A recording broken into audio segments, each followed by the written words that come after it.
చామదుంపల పులుసు అందరికీ ఇష్టం, కానీ ఇంట్లో అయితే ప్రిపేర్ చేసుకోరు కొంతమంది. ఇలా నేను చూపించినట్టు ఒక్కసారి ట్రై చేయండి. మీకు ఎలా వచ్చిందో తప్పకుండా కామెంట్ సెక్షన్లో కామెంట్ చేయండి. నా వంటలు ఎలా అనిపిస్తున్నాయి, మీకు నచ్చుతున్నాయా లేదా కూడా ఒక్కసారి కామెంట్ చేయండి ప్లీజ్. నా రిక్వెస్ట్ ఇది. కొంచెం బాండిల్ పొయ్యి మీద పెట్టుకొని కొంచెం ఆయిల్ వేసుకొని కొంచెం ఆవాలు కూడా వేసుకొని ఆవాలు బాగా ఫ్రై అయిన తర్వాత ఒక ఎర్రగడ్డని అయితే ఎర్రగా వేపుకున్న తర్వాత కరివేపాకు వేసుకోవాలి. కరివేపాకు వేగిన తర్వాత 2 చిన్న టమోటాలు తీసుకొని సన్నగా కట్ చేసుకొని ఇలా ఫ్రై చేసుకోవాలి. ఎండు చేపల్ని ముందుగానే 5-6 సార్లు బాగా కడుక్కోవాలి, లేదంటే చేదు కానీ ఇసుక కానీ తగులుతుంది. ఇది గుర్తుంచుకోవాల్సిన విషయం. కొంచెం పసుపు వేసి బాగా ఫ్రై చేసుకోవాలి చేపలు అనేది.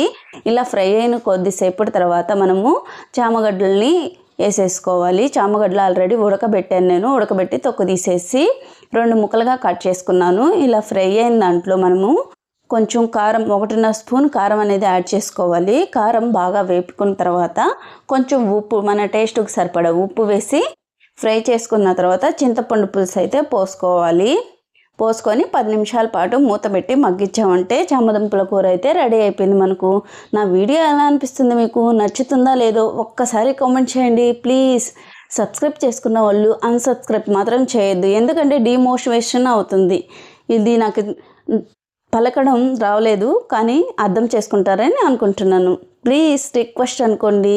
నచ్చిందా లేదో తప్పకుండా కామెంట్ చేయండి.